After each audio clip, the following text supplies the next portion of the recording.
हाँ जी, अस्सलाम वालेकुम क्लास। आवाज़ आ रही है वर्दा बेटा आपको मेरी? सिमरा आवाज़ आ रही है? वॉइस इज ऑडिबल और not? Please tell me. Warda, Simra. So we will start our rest of our lecture.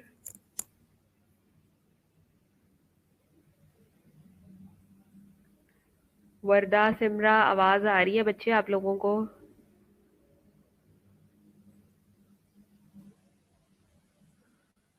Okay, thank you. अच्छा, हम लोगों ने कल जो लास्ट एंड किया था थेरीज के ऊपर, तो वो हमने किया था होपफुली हॉथरॉन इफेक्ट, सिस्टम थेरी,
हाँ जी अली हमजा, आवाज़ आ रही है। कनेक्टिविटी का आज बहुत इशू है, आई डोंट नो कि रीज़न क्या हो रही है।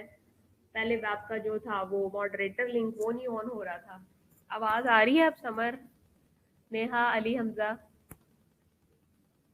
सिस्टम थ्योरी हम लोगों ने एंड किया था और आज हमने पढ़ना है कॉन्टिजेंसी थ्योरी। हमजा बेटा आवाज़ आ रही है आपको? Please tell me clearly. There is a lot of connectivity issue from this side. Samra आवाज़ आ रही है? हुमा आवाज़ आ रही है आपको बेटा?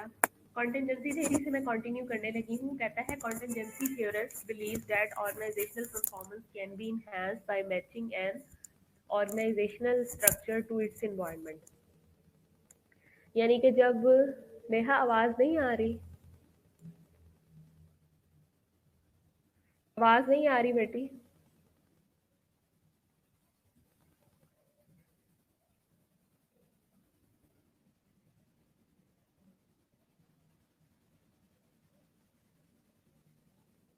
ओके, मतलब अकॉर्डिंग टू जो सिस्टम होती है, मिसाल के तौर पे शालामार का एक अपना सिस्टम है, ठीक है। शालामार के अपने रिसोर्सेज है, उसके अपने फंडेड है, ठीक है। तो अपनी अपनी रिसोर्सेज को मद्देनजर रखते हुए उस सिस्टम के अकॉर्डिंग जो एक थ्योरी बनाई जाती है उसको कॉन्टिजेंसी थ्योरी बोलते हैं। बेटा ये मैंने बार बार लेक्चर रिपीट नहीं करना। तो इसमें किसी किस्म की कोई क्वेरी है ना थियरीज रिलेटेड, तो उसको साथ साथ रिजॉल्व करते जाएं। अब आपने जब नेक्स्ट आना है फिजिकली कैंपस, तो मैंने आपके टेस्ट सेशन स्टार्ट करने हैं। सो बी केयरफुल, ठीक है। Concentrate on lecture. I am humbly requested to all of you, isn't it? Okay, environment is very important. Basically environment में अब क्या आ जाता है? Environment defined as the people, object, ideas outside the organisation that influence the organisation, ठीक है। किस किस्म के पेशेंट्स आ रहे हैं, किस किस्म का इंफ्रास्ट्रक्चर है, किस किस्म के आइडियाज हैं, वो सारी की सारी चीज़ें बहुत ज़्यादा मैटर करती हैं। For example patients and potential patients. अब एक ऐसे पेशेंट्स हैं, ठीक है, जिनके अंदर पोटेंशियल है कि वो क्या कर सके, वो जितना भी हम मतलब रिसोर्सेज अवेलेबल हैं, जो भी हम लोगों ने उनसे चार्जेस ऑफर करवाने हैं वो चार्जेस दे सकें, ठीक है। तो that is called potential patients. Third party payers आ जाते हैं। थर्ड पार्टी पेयर से मुराद क्या है कि मतलब जो आपके ये कंपनीज होती हैं, जो आपके फंड्स होते हैं, ये चीज़ें आ जाती हैं, including Medicare and managed care. उसमें मेडिकेयर भी आ जाते हैं, उसमें मैनेज्ड केयर भी आ जाते हैं, और उसमें आपकी कंपनीज आ जाती हैं, रेगुलेटर्स आ जाते हैं, आपके कॉम्पिटिटर्स आ जाते हैं, suppliers of the physical facilities आ जाते हैं, इक्विपमेंट्स एंड फार्मास्यूटिकल कंपनीज ये आ जाती है, ठीक है। So health care organisation are shaped by external and internal forces. Health care organisation जो होती है उसको हम शेप देते हैं एक्सटर्नल और इंटरनल फोर्सेस दोनों के थ्रू। अब फोर्सेस क्या होती हैं? इकोनॉमिक एंड सोशल एनवायरनमेंट, ठीक है। आपका आपकी मतलब मुआशी और समाजी जो भी माहौल होगा, मतलब आप कितनी इकोनॉमी उस सिस्टम के ऊपर इन्वेस्ट कर रहे हो। और सोशली जो आपका इन्वायरमेंट है, जो आपके इर्द गिर्द के फंडेड पीपल हैं, डोनर्स हैं, कंपनीज हैं, वो आपको कितना सपोर्ट कर रही है। The second thing is technology use in the patient care, ठीक है। किस लेवल की अल्ट्रासाउंड मशीनरी है, ठीक है। क्लास ए अल्ट्रासाउंड मशीनरी है, क्लास 2 अल्ट्रासाउंड मशीनरी है, क्लास 3 अल्ट्रासाउंड मशीनरी है, ठीक है। एक्सरे बैगेज स्कैनर है, वो लेवल 1 है, लेवल 2 है, लेवल 3 है, ठीक है। It depends upon our resources, it depends upon our organisational structure. Organisation का साइज किस तरह का है, मल्टी डिसिप्लिनरी है, यूनि स्ट्रक्चरल है, ठीक है, डिपेंड करता है, ठीक है। Abilities and limitation of the personal involve in the delivery of the health care. कितने लोग हैं जो कि हेल्थ केयर डिलीवरीज के अंदर इन्वॉल्व है, मतलब नर्सेज हैं, फिजिशियंस हैं, टेक्नीशियन हैं, एडमिनिस्ट्रेटर्स हैं, पेशेंट्स हैं, ये सारी की सारी चीज़ें। नेक्स्ट आ जाती है आपके पास cost theory. Cost theory is very important, ठीक है। मेरा ख्याल होपफुली किसी को कॉन्टेंजेंसी थ्योरी से रिलेटेड कोई क्वेश्चन हो, प्लीज किसी को कॉन्टेंजेंसी से कोई क्वेश्चन है तो वो पूछ लें।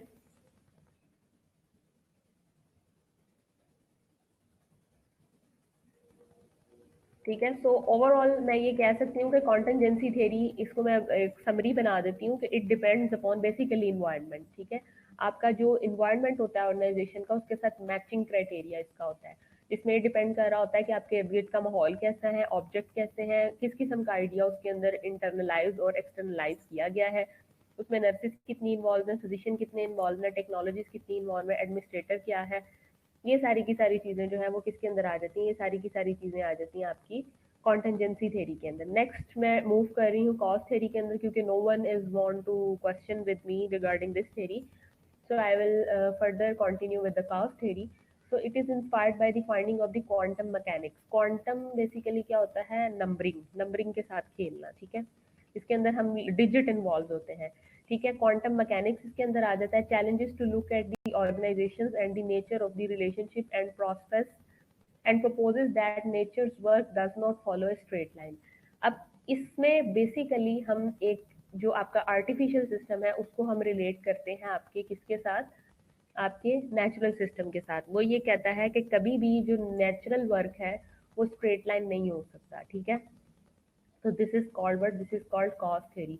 Organisations are living, organisation basically living है, सेल्फ ऑर्गेनाइजिंग है, ठीक है, सिस्टम है that are complex and self adaptive, जो कि कॉम्प्लेक्स और सेल्फ अडेप्टिव है, सही है। कहते हैं organisations are made up of intertwined, ठीक है, नोटेड लिंक्स है एंड डाइवर्सिफाइड चॉइसेस है दैट जनरेट अनएंटिसिपेटेड या अनएंटिसिपेटेड या सुपरवाइजिंग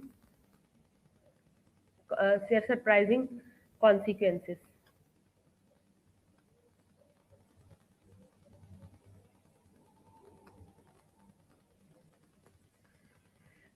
ठीक है। ये वाली चीजें इसके अंदर सारी आ जाती हैं। मतलब ऑर्गेनाइजेशन जो है वो नोटेड होती है, उसके लिंक्स जो है वो नोटेड होते हैं,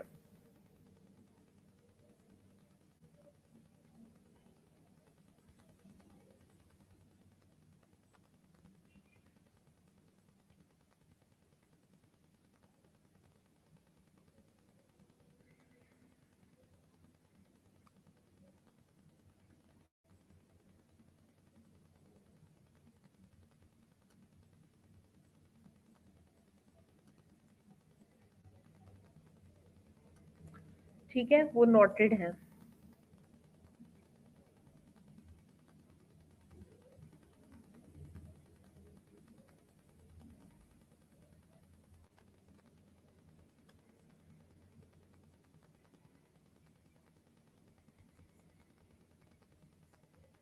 उसके बाद नेक्स्ट आ जाता है आपके पास cause theory suggests that the drive to create a permanent organizational structure is doomed to fail। मतलब हम permanent organizational structure कभी भी नहीं build up कर सकते। क्यों? क्योंकि उसकी रीजन होती है, उसकी रीजन ये होती है कि जब हम नेचर के साथ चल रहे होते हैं तो साइमल्टेनियसली चीजें जो होती हैं वो चेंज ऑन होती रहती हैं। Set of rules that guided the industrial notions of organisational functions and integrity must be discarded. मतलब जिस पैटर्न पे हम यूनिफॉर्मली एक तरीके से चल रहे होते हैं, इसका बिल्कुल भी मतलब नहीं है कि वो यूनिफॉर्मली एक ही तरीके से चलेगी, बल्कि there are a lot of you can say कि उसके अंदर चीज़ें इन्वॉल्व होती हैं कि वो डिस्कार्ड हो जाती हैं। And newer principal that ensure flexibility, fluidity, speed of adaptability and cultural sensitivity must emerge, ठीक है। और उसके अंदर जो चीज़ें हमें रखनी चाहिए वो फ्लेक्सिबिलिटी होनी चाहिए, फ्लूइडिटी होनी चाहिए, और उसके अंदर जो अडेप्टेबिलिटी है, मतलब चेंजिंग की जो अडेप्टेबिलिटी है वो होनी चाहिए, कल्चरल सेंसिटिविटी होनी चाहिए। Complexity theory is the property of the real world system that is manifest in the inability of anyone formalizing being adequate to capture all its properties, ठीक है। अब complexity theory को कहता है बेसिकली प्रॉपर्टी है of the real world system की, ठीक है, जो कि मैनिफेस्ट करती है इन दी inability of anyone formalizing being adequate to capture all its properties। यानी कि मतलब ओवरऑल जो हम उसकी क्रिएटिविटी को इस प्रॉपर्टी के अंदर इनहेंस करते हैं वो कॉम्प्लेक्सिटी थ्योरी आ जाती है। नाम से ही जाहिर है कि this is basically a complex thing. It requires that we find distinctly different ways of interacting with system. मतलब हम डिफरेंट वे से जो है वो सिस्टम के अंदर इंटरेक्ट करते हैं। Distinctly different in the sense that when we make successful models the formal system needed to describe each distinct aspects are not derivable from each other, ठीक है। Complexity theory is useful in health care because the environment is rife, ठीक है। कहता है कि complexity theory जो है वो यूजफुल है क्योंकि इन्वायरमेंट जो होता है वो ऑलमोस्ट कॉमन होता है हर जगह हेल्थ केयर सिस्टम का, with some distinguished, so with randomness and complex task, ठीक है। Patients condition changes in an instant, मतलब ऑल ऑफ सडन पेशेंट जो था वो इमरजेंसी में था तो उसको आपने आईसीयू में शिफ्ट कर दिया, आईसीयू से उसको आपने वेंट पे डाल दिया, तो मतलब जो पेशेंट के अंदर जो तब्दीली है वो ऑल ऑफ सडन आती है। Necessary staff are not available, ठीक है, और equipment fails all without warning, ठीक है। टास्क इन्वॉल्व इंटरेक्टिव, यानी कि कॉम्प्लिकेटेड इंटरेक्शन है between and among staff, patient and the environment, यानी कि this is very important theory in the health care system, ठीक है। जो हेल्थ केयर सिस्टम के अंदर थेरी इम्प्लीकेट होती है वो कॉम्प्लेक्सिटी थेरी होती है। वो बार बार यही बात कर रहा है कि जो इंटरेक्शन होता है आपका स्टाफ और पेशेंट के दरमियान में, इन्वायरमेंट के दरमियान में, वो बहुत ज़्यादा क्या होता है, डिफरेंट होता है। Managing in such ambiguous circumstances requires considering every aspect of the system as it interacts and adapt to change, ठीक है।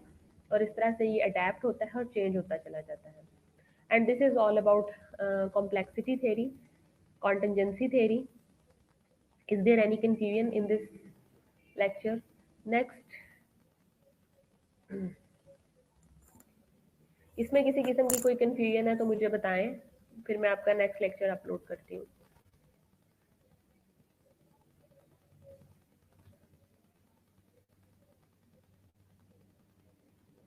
Is there any question?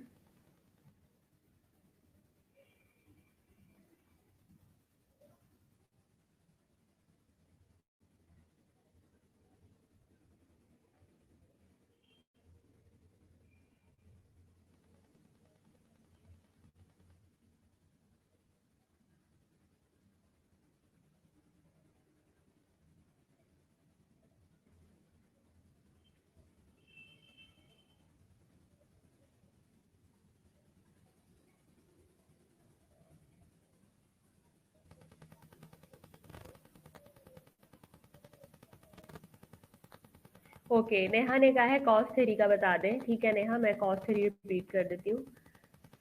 Cos theory basically जो है,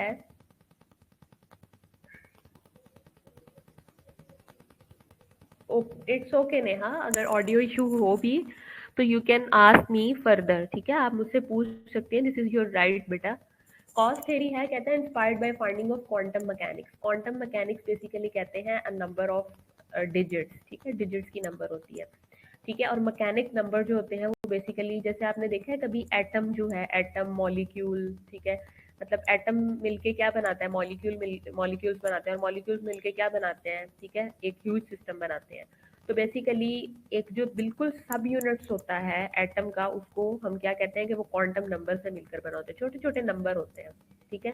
तो बेसिकली ये छोटे छोटे नंबर कहाँ पे एग्जिस्ट कर रहे होते हैं, एटम कभी भी डिस्ट्रॉय हो सकता है, नहीं डिस्ट्रॉय हो सकता ना। तो इसको क्वांटम मैकेनिक्स से इसलिए रिजेंबल किया गया है कि इसको जब हम अपनी ऑर्गेनाइजेशन के स्ट्रक्चर को नेचर के साथ स्ट्रेट लाइन पे चलाने की कोशिश करते हैं, हम कहते हैं कि there is a relationship between the propose nature work and our system, तो this is called word cause theory, ठीक है, इसको कॉस थ्योरी कहते हैं, ठीक है। इसमें कहता है कि इसीलिए उसने कहा है कि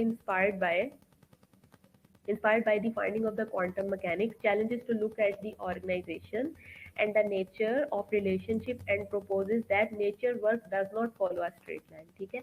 मतलब कुदरत में जो एक सिस्टम चल रहा होता है वो स्ट्रेट लाइन फॉलो नहीं कर रहा होता। इसी तरह से जो आपकी कॉस थ्योरी है उसको भी उसने रिजेंबल किया है क्वांटम मैकेनिक्स के साथ, कि जब हम एक अपने सिस्टम को चला रहे हैं, स्पेशली हेल्थ केयर ऑर्गेनाइजेशन को चला रहे हैं, तो उसके अंदर गाहे बगाहे अडेप्टेशन आती रहती है, ठीक है। गाहे बगाहे, क्योंकि वो ऑर्गेनाइजेशन लिविंग थिंग्स से मिलकर बनी हुई है और कॉम्प्लेक्स चीज़ों से मिलकर बनी हुई है, जिसमें जिसमें उसका एक कॉम्प्लेक्स पार्ट कह लें कि हम लोग हैं, human basically is a complex entity ना। सो दैट्स वाई अपनी उस ऑर्गेनाइजेशन के अंदर हम उसको रिजेंबल करते हैं कि ऑर्गेनाइजेशन बेसिकली एक लिविंग थिंग है। अब आप कहोगे कि ऑर्गेनाइजेशन कैसे लिविंग थिंग हो सकती है, नहीं, ऑर्गेनाइजेशन वाकई एक लिविंग थिंग होती है, नॉट इन अ सेंस कि ऑर्गेनाइजेशन सांस लेती है, खाना खाती है, ठीक है, जो भी एक नेचुरल फिनोमेना है वो परफॉर्म करती है, उस तरह से नहीं। लेकिन ऑर्गेनाइजेशन की एक अपनी पहचान है, उसके अंदर रहने वाले लोग, उसके अंदर काम करने वाले लोगों को उसकी मुनासबत से हम कहते हैं कि वो एक लिविंग थिंग है, ठीक है। उसके अंदर एक सेल्फ ऑर्गेनाइजिंग सिस्टम होना चाहिए that are complex and self adaptive, ठीक है, और अकॉर्डिंग टू चेंज वो क्या करे कि उसके अंदर अडेप्टेशन आ जाए। So our organisation are made up of intertwined या नॉटेड लिंक्स, ठीक है, मतलब उसके अंदर डिफरेंट लिंक्स होते हैं। मतलब उसके अंदर पहले, सबसे पहले तो आ गया आपके सारी की सारी लेबर आ गई, फिर आपकी सारी की सारी टॉप मैनेजमेंट आ गई, फिर आपके सारे के सारे वर्कर्स आ गए, सारी की सारी लेबर आ गई, ठीक है। तो organisations are made up of intertwined या नॉटेड लिंक्स, उसमें डोनर्स आ गए, फंडर्स आ गए, कंपनीज आ गई different, and diversified choices that generate anticipative या सरप्राइजिंग कॉन्सिक्वेंसेज। अब इससे क्या मुराद है? अब जब एक ऑर्गेनाइजेशन इतने ज्यादा लोगों से मिलकर बनी हुई है, इतनी ज्यादा नोटें उसको लगी हुई हैं, ठीक है, उसमें पेशेंट भी है, उसमें डॉक्टर्स भी है, उसमें नर्सिस भी है, उसमें फिजियोथेरापिस्ट भी है, उसमें रेडियोलॉजिस्ट भी है, ठीक है, उसमें आपके साइकेट्रिस्ट भी हैं, उसमें सर्जन भी हैं, मतलब डिफरेंट लोग हैं उसके अंदर, डिफरेंट नोटेड उसके अंदर लगी हुई हैं, ठीक है। और वो फिर क्या जनरेट करते हैं? वो जनरेट करते हैं एंटीसिपेटेड कॉन्सिक्वेंसेस, ठीक है। आप कभी भी नहीं कह सकते कि पिछले साल हमारे ये रिजल्ट्स आए थे तो इस साल भी हमारा शालामार की जो ऑर्गेनाइजेशन है वो यही रिजल्ट प्रोड्यूस करेगी।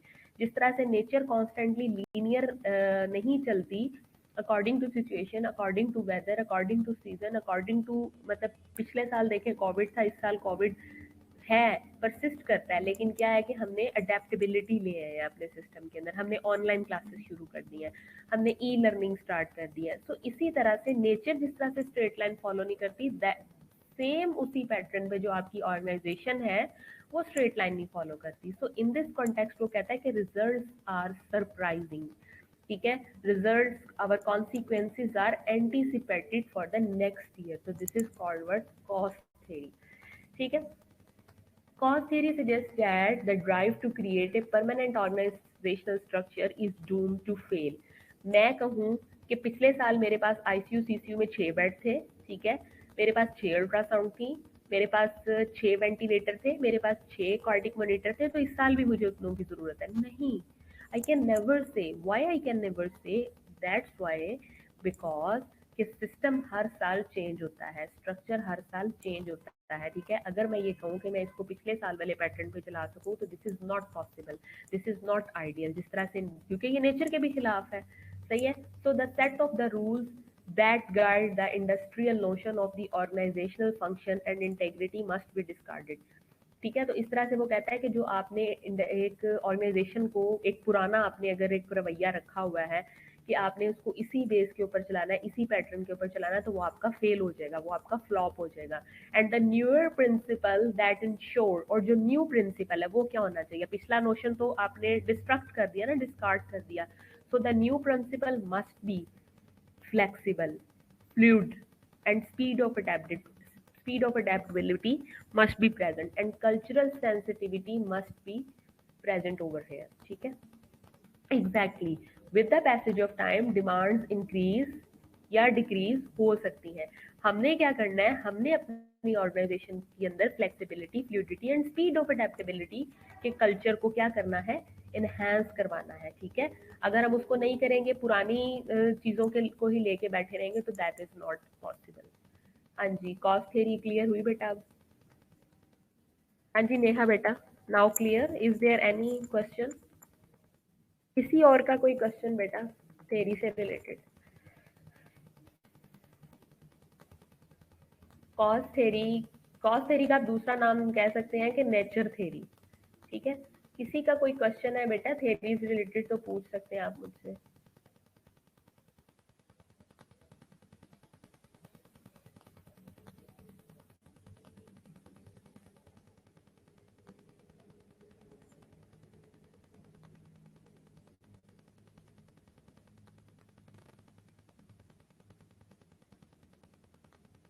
किसी का कोई क्वेश्चन?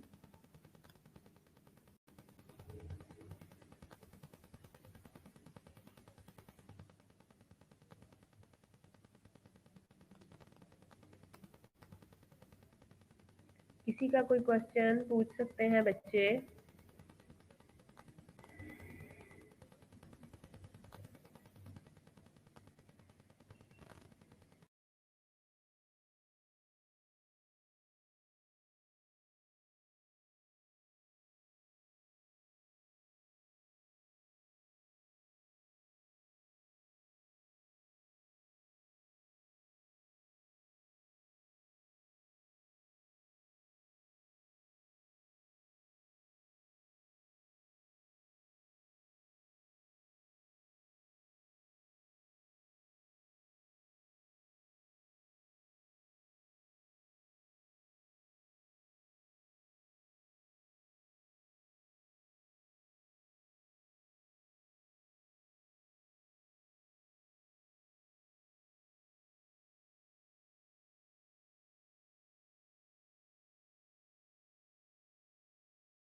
ओके क्लास, मैं नेक्स्ट आप लोगों का लेक्चर जो है वो अपलोड करती हूँ।